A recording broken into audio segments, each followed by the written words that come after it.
Good evening. Welcome to Injustice Investigations. I'm your host, Al Scott. As always, thank you all for tuning into our live broadcast tonight.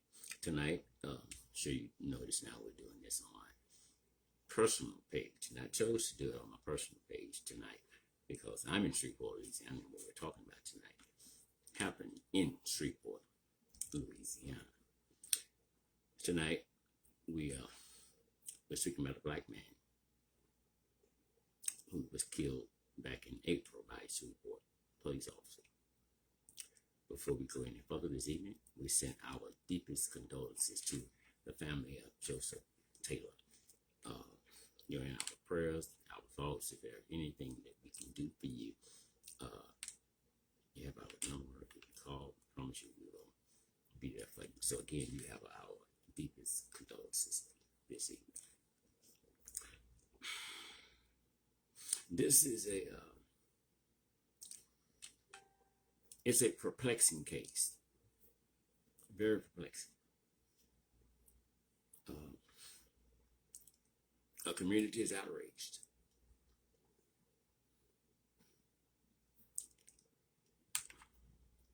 We've been waiting on the video to be released. Good evening, Miss Ferris. Love you big time. The Louisiana State Police finally released the video today. I don't know if that was good or bad. I don't know if it helped or did nothing. We're going to talk about that video tonight. I'm going to discuss the officer conducting their traffic stop with Mr. Taylor. What they did, what he did, what was right, what was wrong.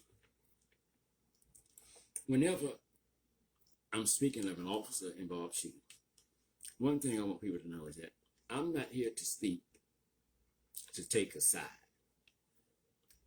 I just want to tell you how I see it. The way I see it is not necessarily law. It's just the way that I see it. Sometimes when a loved one loses a loved one, the emotions are running. And sometimes we can't see clear right now. And that's understandable. It is a very hard thing to do, to lose a loved one. When I lost my nephew, and I remember telling this guy in Shreveport, Robert, and I said, all the stories I've been doing all my life, I never thought I would be doing my nephew's story when he was killed. So again tonight, by the time we end this video, it is my hope, it is my prayer that I have shed some light on what's going on. But I'm also smart enough to know that nothing I say tonight can ease any pain that this family is feeling.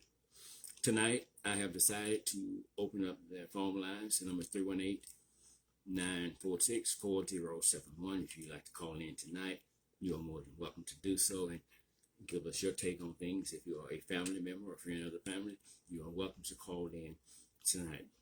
Your comments are welcome tonight, but let me say this here. I don't care if you disagree with me. I don't care if you disagree with someone on our live. As long as you be respectful when you disagree. You cannot get upset with people because they don't see things the way you see it. Be respectful when you disagree, or I will delete that comment. Keep in mind that the deceased family may be watching tonight. So, again, today, the Louisiana State Police released the video of the officer involved shooting back in April. I'm going to call some names out first, and then we're going to get to the story. Angela, good evening to you. Dolores Bowers, always a pleasure to see you. Travinsky Ola, Anthony Childs. I'm going to go way back. Marcus Husband, Timmy McLaughlin, now, Joseph Taylor.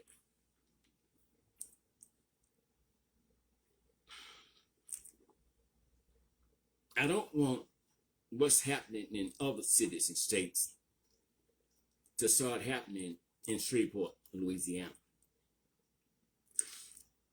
But it looks like the Shreveport Police Department is trying to make the killing, the shooting of black men the norm. Now, if that be true, we're going to nip that in the bud tonight. We will not tolerate that. That's something we will not tolerate. And I'll come on your grounds and tell you that we will not tolerate that. The devil is a lie. Not in Shreveport. We will not tolerate it. We will not tolerate it. And I'm not walking, I'm not marching, but I promise you, we will not tolerate that. So if you got some bad apples, I suggest you get rid of them. Shreveport, Louisiana, we will not tolerate that. Everybody is somebody's child.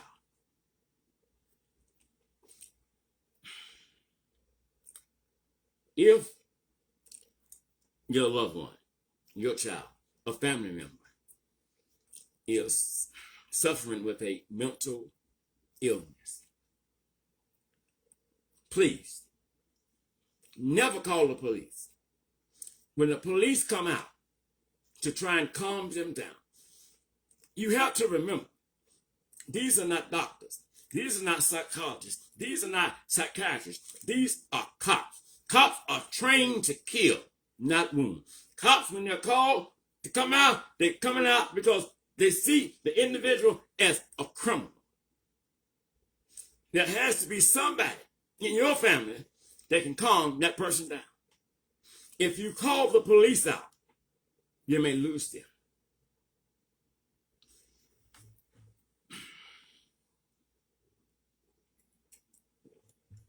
There must be somebody that you can call. Miss Smith, good evening to you. Love you big time. Is that Rihanna? Good evening to you. Love you big time. There must be somebody that you can call and calm this individual down. Because that's not what police officers do. They don't have that kind of understanding. That's not what they're coming from. They're coming with anger. That's what they're coming with. So, I want to talk about, before we get deep off into what happened back in April. When, first, let me quote something that Mike Epps said one time. It was during the killing of George Floyd, and he wasn't pertaining to this comment pertaining to George Floyd. It's something he's right there. He said, "Black men, black people, we have to stop putting ourselves in predicaments that will cause us to have an encounter with the police." And I totally agree with that. Now, there are do's and don'ts when you're being pulled over by the police.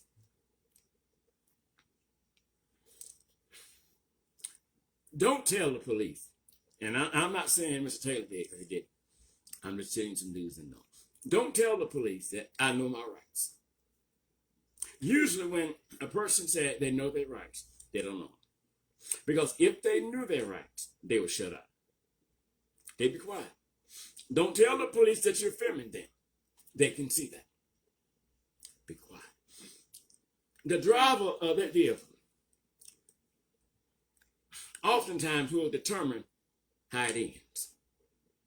Driver's license, proof of insurance, blah, blah, blah. And that's it. Don't argue with the police.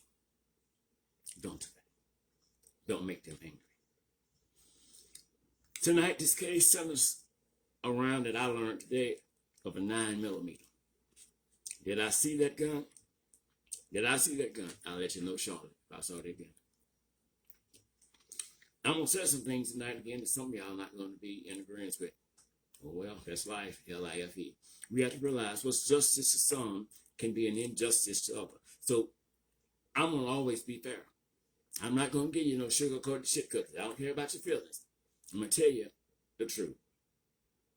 I'm going to tell you the truth. And sometimes it's not easy to digest the truth. But you must digest it sometimes. Keep your hands down. Don't be fidgeting around. Don't be smoking no cigarette. Don't be drinking nothing. Nothing. Just be still. One thing cops hate, before we go there, I forgot. One thing police officers don't know when they leave home. And me and Ms. Ferris talked about this earlier. There she is. Soldier. Love you big time. Thank you. Always great to see you here. One thing cops do not know, white, black, male, or female. When they leave home, when that door closes, they look back because they do not know if they will ever see home again. Because every time they walk out, get the badge and gun, they'll target themselves. They'll target themselves. So,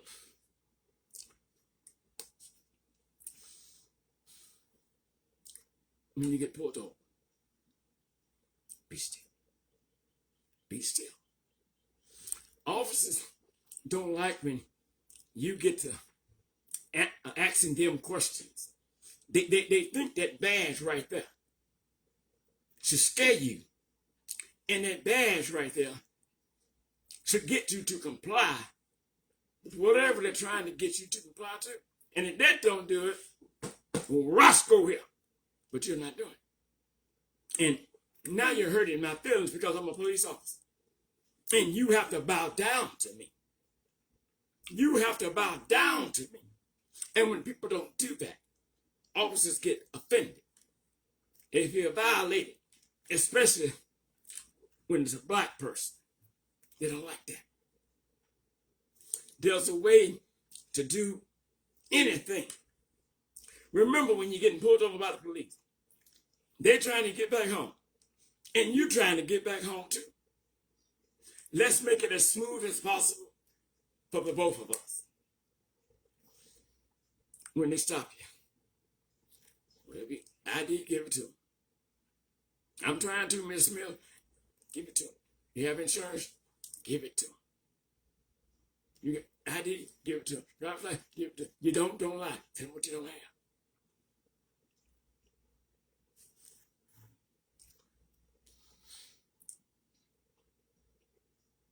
I watched the first video, and then we're going to get to the real video. The first video that was sent to me, I think Ms. Ferris may have sent it to me, and probably about 20 more people. But that video was grainy. You really couldn't see anything. There was no sound. So you really couldn't tell what was going on.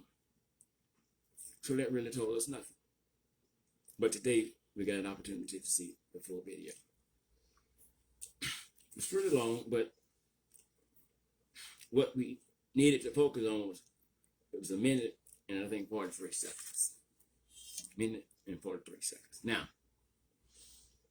I have some discrepancies with what the state police were saying.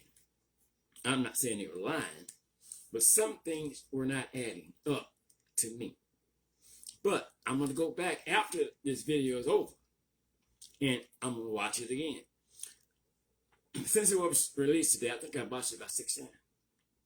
But I have to go back and watch it again because me and Cynthia came, and her and I sat down and watched it together. And we're going to watch it again. Because something is bugging me. And something is not adding up somewhere. Y'all heard me say it 101 times. I don't believe nothing a police officer said. And I'll be saying that until the day I die. I don't believe nothing a police officer said. Anything that a cop says, you're going to have to prove it to me. Cops will lie at the drop of a dime. So how do they get away with it? Watch this. I thought. You know how many black people are in a graveyard because a cop said, I thought? He was resisting. You know how many black people in the grave because he was resisting. I feared, and you a cop. I feared for my life. Boy,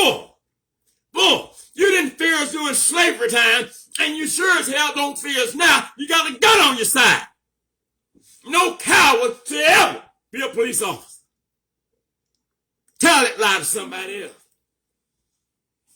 So you got 3 white cops. 3 white cops. Is it racial? I ain't saying that. I'm just going to throw some things out. Some going to be happy.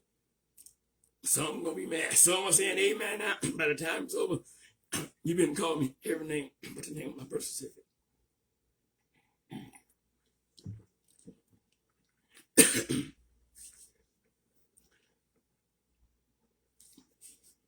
The police department lied about how many times they shot Travinsky Odom. I handled that case. Travinsky Odom family in California called me and asked me to look into it, and I did. One day we're bring it back up, but they lied. They lied about how many times they shot that man. Yeah. Okay.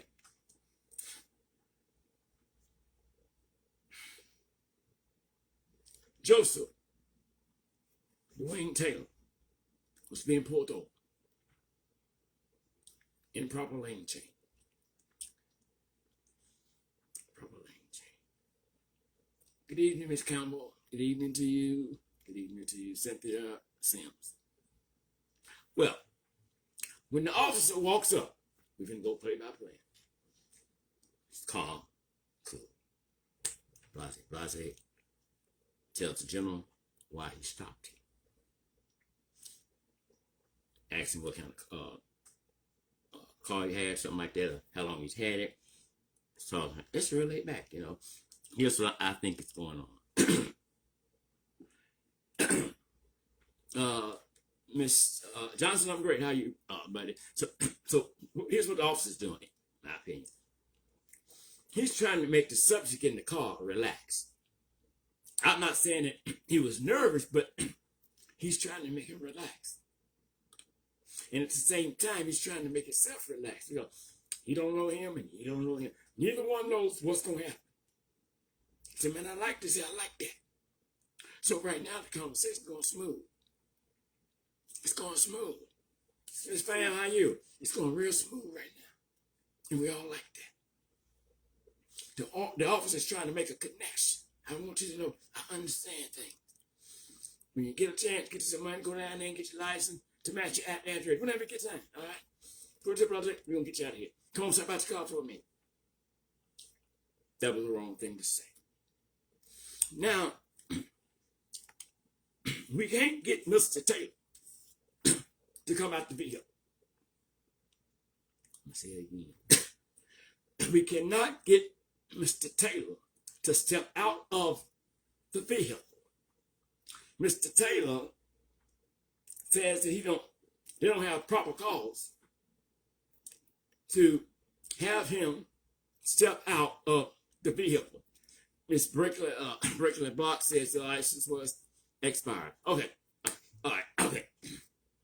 So, but still, expired or not, when an officer asks you to step out of that car, they can do that.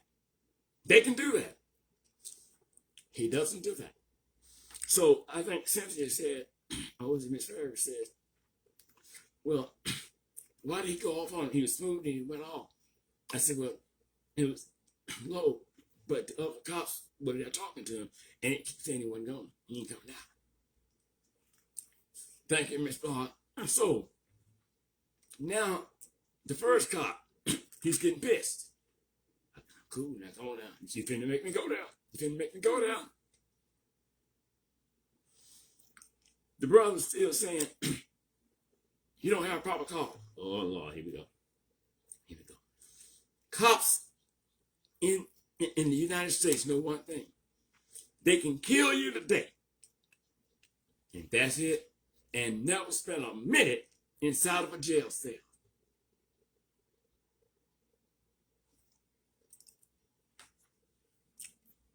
It's hard to get prosecutors to prosecute killer cops.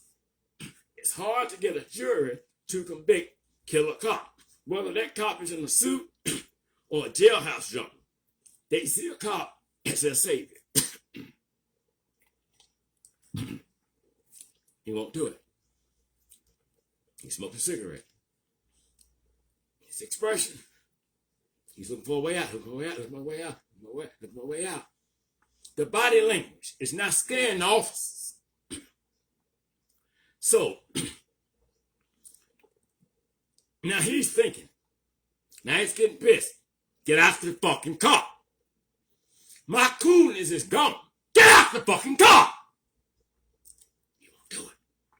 So he snatch him out. The gentleman that did the first 43 seconds video, hold up, Anthony, you're right. He said on Channel 12, and he lied. Well, I didn't say he lied. There was some inconsistencies in some of the things that he was saying. Inconsistencies does not always mean an intentional lie. But anyway, he said when the brother opened the door and he got out, he tried to run. That is not what happened. That is not what happened. So anyway, they grabbed him and they pulled him out. Before then, he has his cell phone in his hand. You could even call it your live, hold your thought for just a minute. He has his cell phone in his hand. And either he's texting or doing something. He puts his phone down. Officer asks him to, again, step out of the car. So the cell phone is on the seat. But now what they say he had, we're going to stop there. I'm going to tell you what I saw.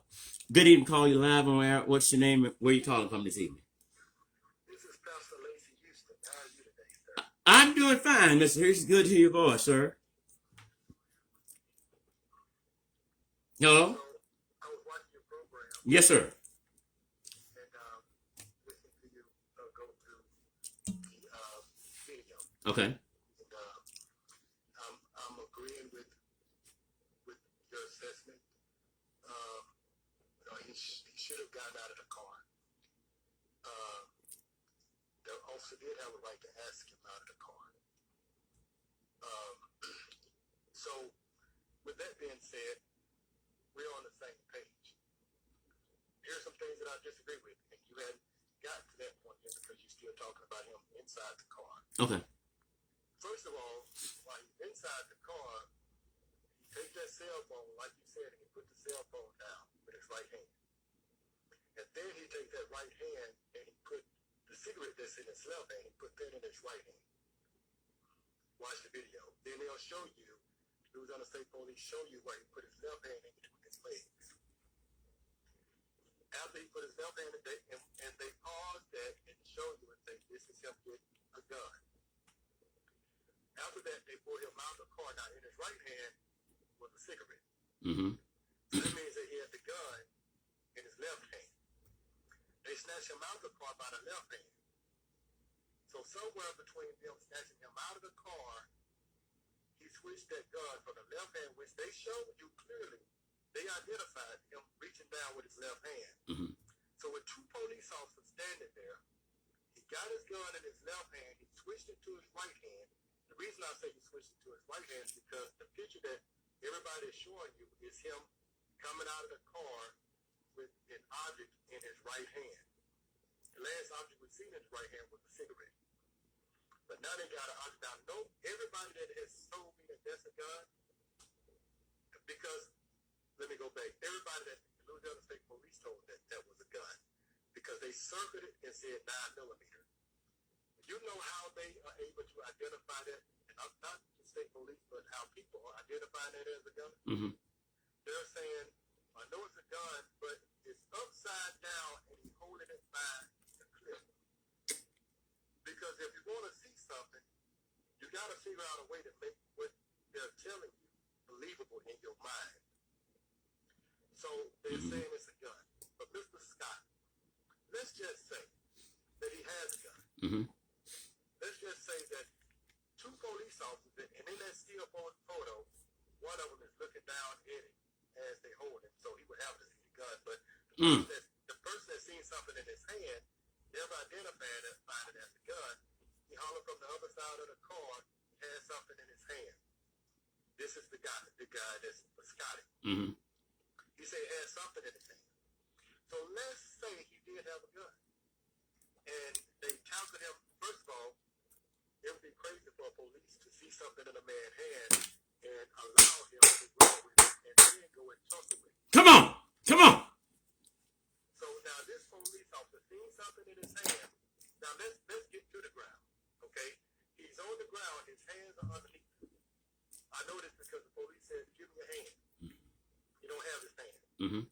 The police, before the police said anything about a gun, the police said, I'm gonna shoot you.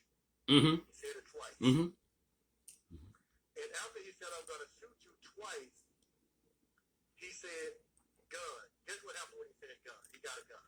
Mm-hmm. He shot him. No, he did not shoot him. See, watch this. I'll tell you what he did. He said he got a gun. Nobody moved. He said he got a gun 3 times. Watch the video. Nobody moves. Nobody moves. Now, when one time after he says that he got a gun, Joseph says, man, I ain't got no fucking gun. But when you watch the video, nobody moves until he says, get back, get back, get back. You know what get back means? Get back goes back to what he said before he said he has a gun, which is, I'm going to shoot you. Exactly. Get back means, I'm going to shoot him, get out of the way, we clear. Okay. Because at no time, if he got his hands underneath, how do you identify it as a gun? Exactly. Look, when my wife and I was sitting there, and I'm in agreement with you on that 1,000,000%. My problem is this: the officer that went to Prescotty or something, he yells that he has something in his hand. He don't say it's a gun. Say he has something in his hand. Then we get the red circle that identifies that object as a gun, right? But now, then you show me inside the vehicle, there's an object there. So if that's a gun sitting there, then these 2 officers has to be blind as a bat not to see the gun sitting there. Now, once they pull him out the car, that object in his hand that they're saying is a 9mm. I don't know how on God's earth they didn't see that then. Right. It makes no earthly sense to me. Right. They get a guy out of the car with the gun in his hand, and 2 of them on him. Nobody sees the gun. Come on, man. It doesn't make any sense because when you got 3 officers and they yell gun and everybody jump off, that doesn't happen like that. You're a trained officer. If you see the gun, get the gun from him and the gun and y'all put handcuffs on. So that thing right there, I'm not buying because I'm like, and I'm not saying they're lying, but I know they're not telling the truth. I can't tell you for sure if that's a gun. I can't tell you that you really had a gun in there because I just don't see it that way. Now, I'm going to go back and look at it again, but right now, I don't see it that way. Go ahead. And I said this from the beginning. From the beginning. If they can justify it, if they can show me something on the video to justify what they did, I'll accept it.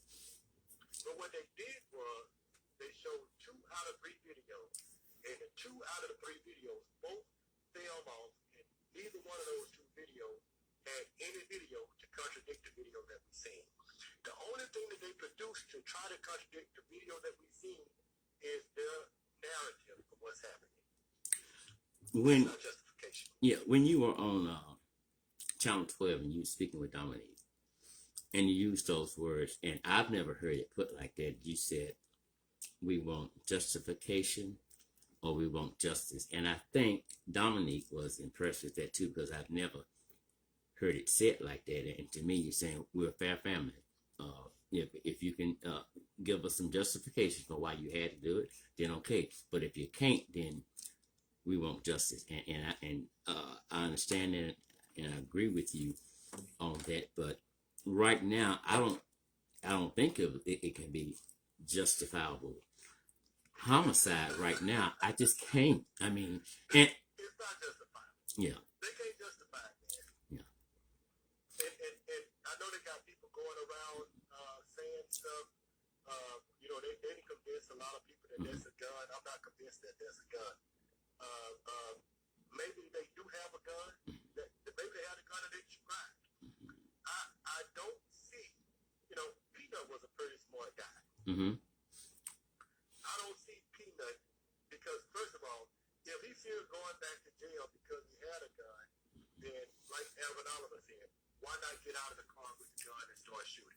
Okay, right now look. So you tell me this brother gets out of the car with the 9 in his hand, right? That's what they say. That's super stupid. And I mean, it's just super stupid. That don't make any earth for the sense. It don't make none. You know what I mean? You piss on my back and tell me it's raining. Exactly. I mean, you know, and when. He was around for the Marquis husband shooting. Mm-hmm. The Marquis husband shooting was done the same way. Mm-hmm. They found it and they convinced the people that there was a gun. Yeah. To justify the shooting. Exactly. And my thing with the husband shooting was that the officer behind him knew that he was on the phone inside of his vehicle, which was somewhat dark. But when the brother gets to a That officer pulled Marquise out of the car, so he knew it was a cell phone because he had it in his hand. Exactly. And so I mean, I don't want it to become the norm in Shreveport because we all said that. I mean, it couldn't happen, but it's happened, And so if we don't nip it in the bud, now it's going to continue to happen. But let me ask you this, and I'm glad you called in. The mayor's response to this. I haven't heard the mayor's response to the release of the video. I spoke with the mayor a week ago, something like that. The mayor and the police chief. The mayor is an attorney by trade. Okay. So he's very calculated in what he's gonna say. Mm-hmm. So he's not gonna have a response until after investigation is over with. The only thing he said to us was, "You have our condolences." And I said to him, "It's 4 days later. Mm-hmm. This is something that should happen on Monday. Should happen on Thursday." Same thing to the police chief. The police chief says, "Well, I was out of town on Sunday night. Didn't get back into town until Monday." He said, "And you're right, Pastor. I should have contacted the family on Tuesday. I failed."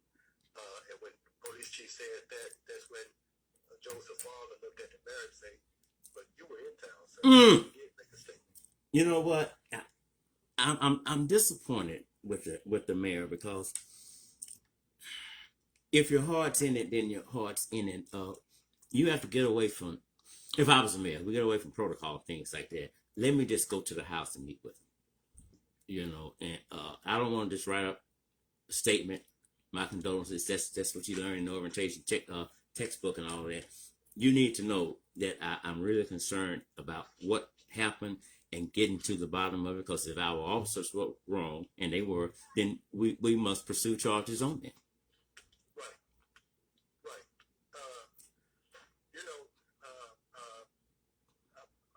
Back to what I said to Dominique and I said. I continually see it, and I will continue to see it. Like you said, we are a fair family. We're not trying to get away with anything. But we don't want to let the city of Shreveport get away with anything either. That's it. That's why I say, if they can justify it, we'll accept it. But what they showed me today is that they cannot justify what they did. And if they cannot justify it, we need justice. I am more disappointed in the city of Shreveport than I am of the mayor. I'm more disappointed in the people of the city than I am with the mayor, because there's no other city where this type of injustice can happen and the people don't be outraged by it. I looked at y'all had a march earlier today, right? We did on Monday. On Monday, okay, and I looked at the turnout, and I was a little pissed. It's like when you go on, if your child has committed a serious crime, and he's going to court, and a lot of times, the judge, they look to see if this individual has a caring family, and nobody shows up, or very people shows up, where in their mind they'll just throw you away because nobody cares about you.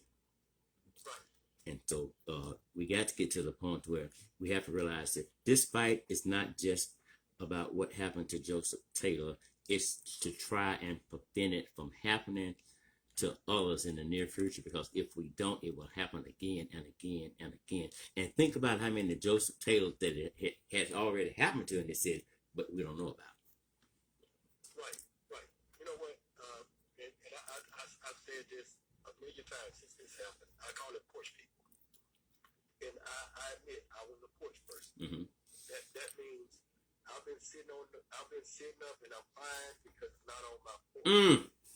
But now that it's on my porch, I've gotten off the porch and I've got active. When I started this, my goal was to get justice for Joseph Taylor. Once I got involved, I realized there's a bigger picture than justice for Joseph Taylor. In the words of Marvin Hunter, when he came into the city council meeting on Monday, he said, "We don't have a Joseph Taylor problem.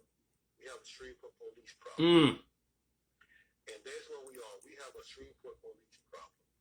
Because there are black Shreveport police officers, and I'm careful not to make it a black and white issue, but there are black Shreveport police officers that are just as concerned about the pattern as we are. Mm-hmm. I heard from some city council members, as though they tried to not to appear biased. Heard some city council members saying, explaining to Busher how their community feels, and basically saying we have a police problem. Mm-hmm. Councilman Jackson says, I have to explain to my 3 boys how to deal with police if they get stopped. He said, better yet, I have to explain to them how to deal with the police if they're in the back seat and I get stopped. Because when I take off my suit and this bow tie and y'all see these tattoos, y'all might relate to me differently. So we understand that there's a problem that's bigger than Joseph Taylor. My mission now is that it doesn't be another Joseph Taylor. Mm-hmm. But if we allow them to do what they're trying to do, which is the same thing they did with Marquis Husband. Mm-hmm. You know, I had a guy that went to school with me some years ago. I can't remember what year he got killed, but he was really a special person. Mm-hmm. He wasn't that bright.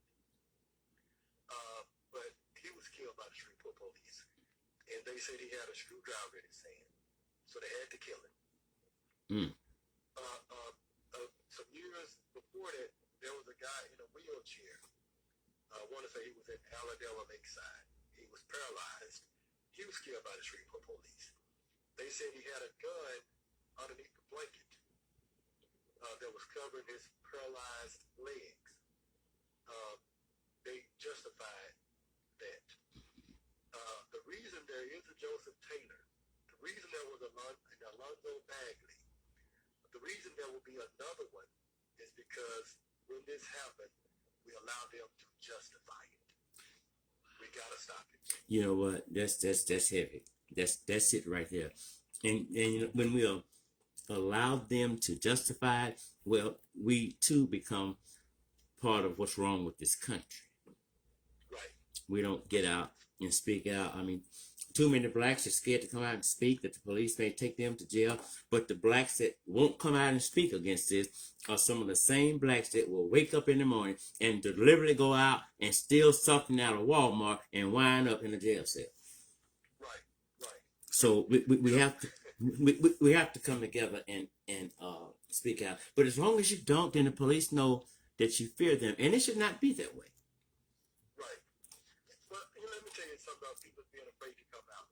Now, we went and stood in the middle of Texas Street and Spring Street, stopped the traffic.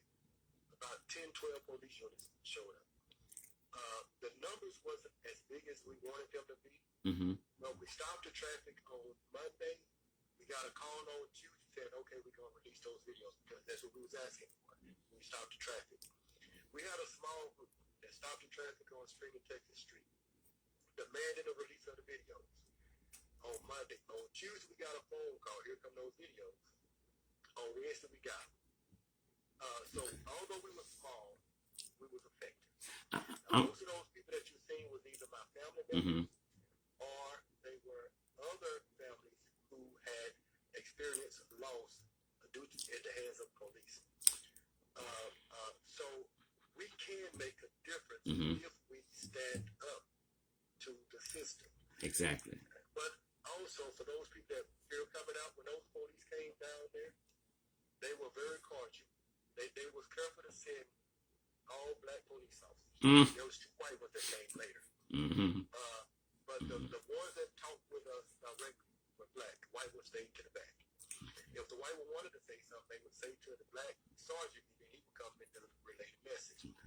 Now, everybody that was down there with me can tell you that the only people that they ever asked who they were was me. Because I organized. They knew, they asked who was in charge. Everybody pointed at me. They came to ask me who I was, and they tried to talk me out of the street. Okay, I want to, okay, there's a comment. Right. Okay, there's a comment that I thought we covered it earlier, but maybe we didn't. This person is just now joining us. They're saying, so why we're not talking about complying, bro? I think we talked about it earlier, but do you want to respond to it? Well, let me address compliance. He should have gotten out of the car. But since he didn't get out of the car, does it justify him being killed? Okay.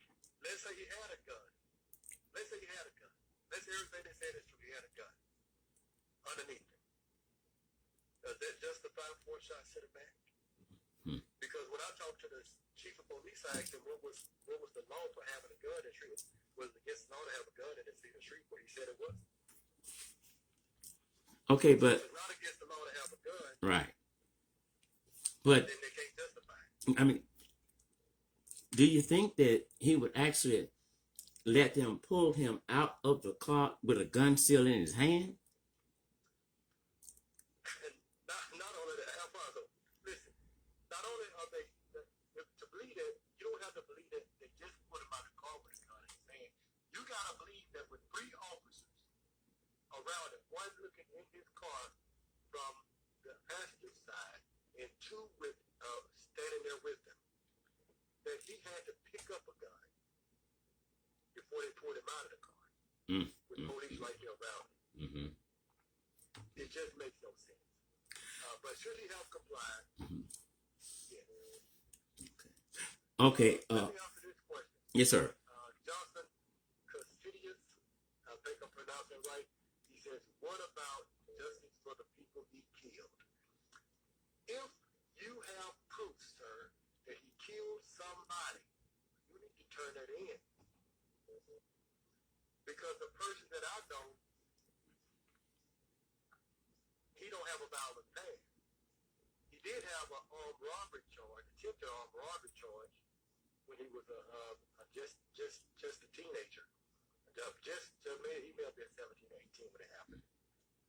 But if he killed some people, then they should have their justice was served on the 23rd of April. Okay, but why would we have to Joseph? Johnson.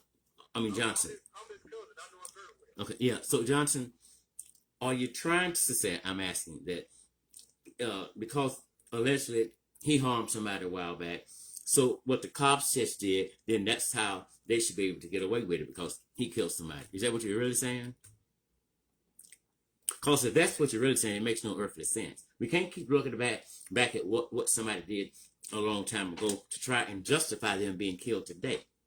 No one is above the law, not even the law, although sometimes I know they think that. So, and even with I think we are the only race in this country that have to sit down and have the talk with our kids on how to interact with the police. And it should be the other way around. Nothing at the academy would train a man or woman how to deal with us. What they need is to make sure they're not giving somebody a badge and a gun that has a violent mind.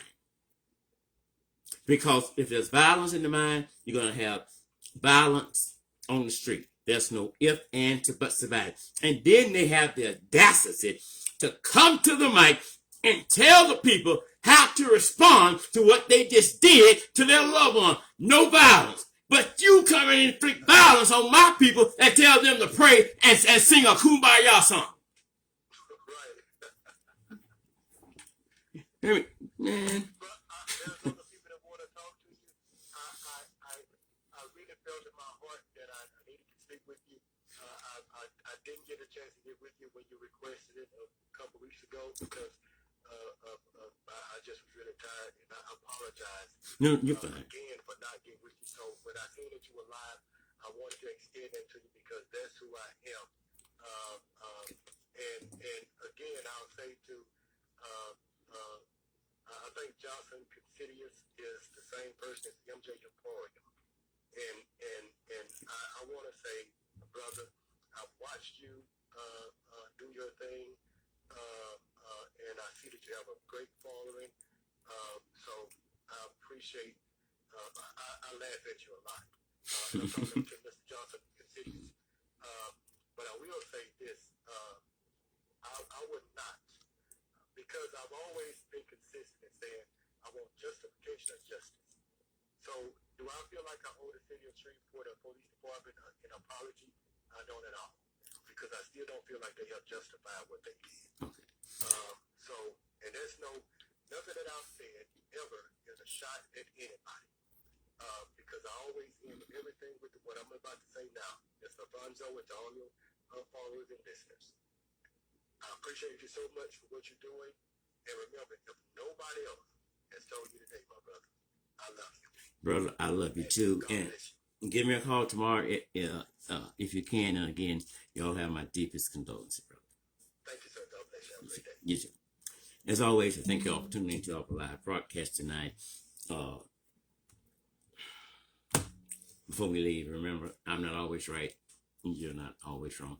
Remember this.